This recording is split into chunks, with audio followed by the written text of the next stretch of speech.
விநாயகர் புராணம். விநாயகர் புராணத்தை இழித்தகையர் கேட்டாலும் பாவங்கள் முற்றும் நீங்கப் பெற்று வானுலகப் பதவியை அடைவார்கள். நல்வழியினர் கேட்டாலோ சுயம்புவான கணேசரின் திருவடித் தாமரை நிழலை அடைவார்கள். விநாயகர் புராணம். முதலாவது உபாசனா காண்டம். 40. விநாயகர் சதுர்த்தி விரதம். தாட்சாயணி விநாயகர் சதுர்த்தி விரதம் அனுஷ்டிக்க தீர்மானித்தாள். தன் தந்தை பர்வதராஜனிடம் தன் விருப்பத்தை கூறி பூஜைக்கு பலவிதமான பொருட்களையும் கொண்டு வரும்படி பணியாட்களை பல திசைகளுக்கும் அனுப்பினாள். சிலர் சொர்க்கலோகத்திற்கு சென்று கற்பக மலர்கள், பலவித அதி அற்புத தளிர்கள், அறுசுவை உணவுகள் முதலானவற்றை சேகரித்து கொண்டு வந்தார்கள். சிலர் அநேக தீவுகளிலிருந்து அளவில்லாத அதி அற்புத பொருட்களையும், சிலர் பூலோகத்திலிருந்து புதுமையான பொருட்களையும், சிலர் பாதாளத்திலிருந்து மாணிக்கம் முதலான நவரத்ன குவியல்களையும், சிலர் பலவிதமான கடல்களிலிருந்து பற்பல புனித நீரையும், சிலர் கங்கை, காவேரி முதலான புண்ணிய தீர்த்தங்களையும் கொண்டு வந்தார்கள். சிலர் நறுமண மலர்களையும், பூ மொக்குகளையும், இளந்தளிர்களையும், அருகுகளையும், வன்னி முதலான இலைகளையும் கொண்டு வந்து ஆய்ந்து வைத்தார்கள். சிலர் பற்பல விதமான மாலைகள் கட்டி பூக்குடலைகளில் நிறைவித்தார்கள். சிலர் தங்கத்தால் ஒரு மண்டபம் எழுப்பி அதில் நவரத்ன மாலைகளையும் மலர் மாலைகளையும் இணைத்து அலங்கரித்தார்கள். சிலர் தூண்களில் வாழை, கமுகு, கரும்பு முதலானவற்றை நிலைநிறுத்தி அவற்றின் உச்சியில் தாழை, நாரத்தை முதலானவற்றின் குலைகளை கட்டி பலவிதமான பழ வர்க்கங்களையும் மாலையாகத் தொடுத்து தொங்க விட்டார்கள். சிலர் விதானங்களில் பட்டொளி வீசும் கொடிகளை கட்டினார்கள். சிலர் அக்கினி தேவனுக்குரிய ஓமகுண்டத்தை அமைத்தார்கள். சிலர் சந்தனமும் பன்னீரும் புனுகும் கலந்து மெழுகி நறுமணப் புகைகள் மூட்டினார்கள்.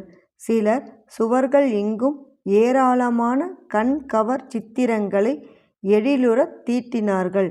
சிலர் முத்து, மரகதம், நீலம், பச்சை முதலானவற்றை பொடி செய்து எடுத்து மங்கள கோலமிட்டார்கள். சிலர் தங்கம் முதலான பாத்திரங்களை சுத்தம் செய்து பூஜைக்குரிய புனிதமான இடங்களில் முறைப்படி வைத்தார்கள். மகேஸ்வரியான பார்வதி தெய்வ கங்கையில் நீராடி பொலிவுற பூஜா மண்டபத்திற்கு வந்து தூய திருவெண்ணீறு பூசி ருத்ராட்சம் முதலியானவற்றை தரித்து சிரசு முதல் பாதம் வரையில் நியாசம் செய்து ஆசன மனம், அதாவது நீரை உட்கொள்ளல் செய்து பிராணாயாமத்திலிருந்து பூதசுத்தி முதலானவற்றையும் செய்து சங்கற்பம் கூறி கிரமப்படி பூஜை செய்யலானாள். அதன்பின் பார்வதி சங்கற்பம் கூறிய பிறகு சந்தன மரத்தால் செய்த வேதிகை ஒன்றை வைத்து அதன் மீது அரிசியை பரப்பிய ஒரு பொன் நாடையை விரித்து அதன் மீது இழை சுற்றி நீர் நிரப்பிய ஒரு பொற்கும்பத்தை நிலைநிறுத்தினாள். அக்கும்பத்தில் ஆலம், அரசு, மா, நாவல் முதலான தளிர்களோடு பஞ்ச ரத்தினங்களையும் அமைத்து அதற்கு மலர், சந்தனம், அட்சதை முதலானவற்றை சாத்திவிட்டு கும்ப பூஜை செய்தாள். இவ்வாறு பார்வதி கும்ப பூஜை செய்துவிட்டு அக்கும்பத்திற்குள் மேற்கில் எந்திரமிட்டு அதன் மீது தங்கம், மண் என்பனவற்றால் செய்த 2 மூர்த்திகளில் சொர்ண மூர்த்தியை எழுந்தருளச் செய்தாள்.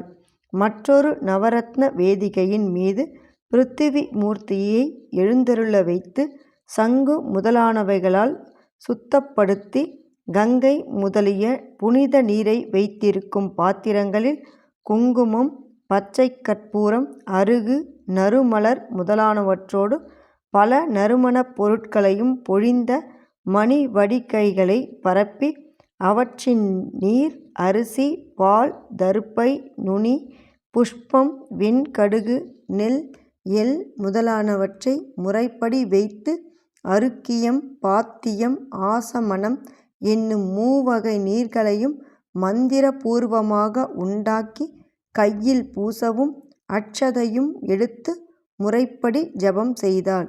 இவ்வாறு பார்வதி பூஜைகள் அனைத்தையும் நடத்திய பிறகு ஒரு புறமாக இருந்து முறைப்படி நியாசம், தியானம் முதலானவற்றை செய்து 1 மாதம் வரை ஆகாரம் நித்திரையின்றி விரதம் அனுஷ்டித்த பிறகு கடைசி நாளில் முன் போலவே எல்லா பூஜைகளையும் இயற்றி தர்ப்பணம், ஓமம் முதலானவற்றை முறையாக நடத்தினாள்.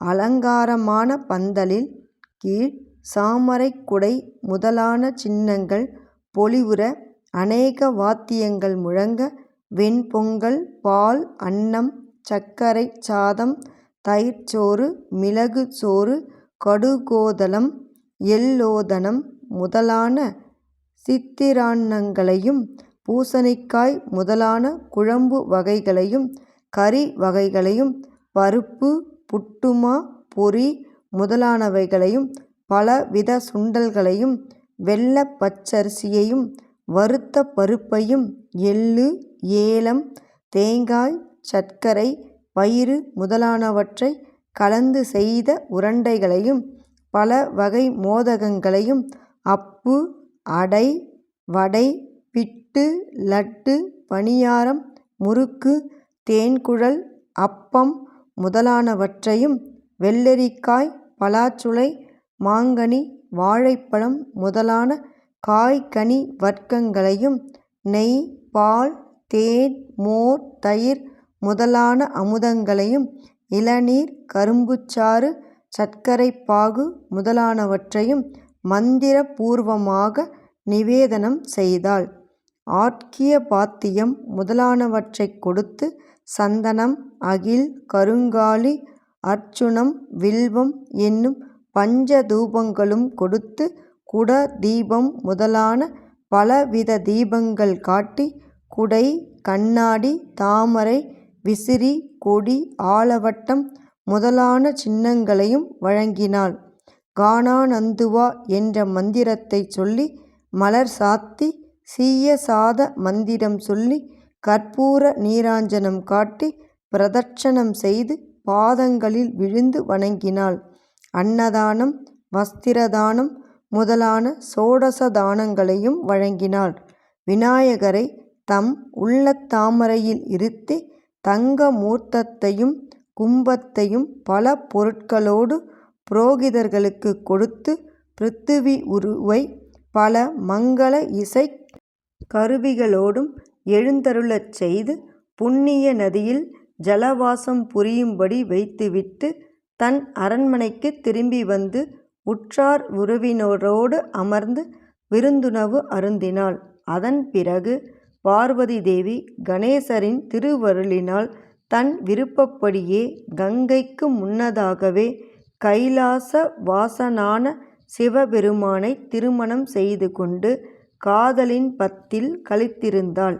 இந்த சரிதையை கேட்டு களிப்பேருவகை அடைபவர்களும் பலரும் பரவசப்படும்படி கதாபிரசங்கம் செய்பவர்களும் இப்பூவுலகில் வாழும் காலம் வரை மகாலட்சுமி போன்ற பேரழகும், பூமாதேவியைப் போன்ற பொறுமையும், அருந்ததியைப் போன்ற கற்பும் வாய்ந்த நல்ல கன்னிப் பெண்ணை கல்யாணம் செய்து கொண்டு இன்பம் அனுபவித்து நல்வழிகளை கடைப்பிடித்து சத்புத்திர பாக்கியங்களும் சகலவிதமான செல்வங்களும் அடைந்து ஆனந்தப்படுவார்கள். இறுதி காலத்தில் மோட்சப் பதவியும் அடைந்து விநாயகரின் திருவடி நிழலில் அமர்ந்து பேரின்ப வெள்ளத்தில் திளைத்திருப்பார்கள். விநாயகர் புராணத்தின் தொடர்ச்சியை தொடர்ந்து கேளுங்கள். இந்த மனித பிறவி அடைய வேண்டிய பயன்களை எல்லாம் ஒருங்கே அடைந்தோம். ஓம் ஸ்ரீ மகா கணபதியே நம.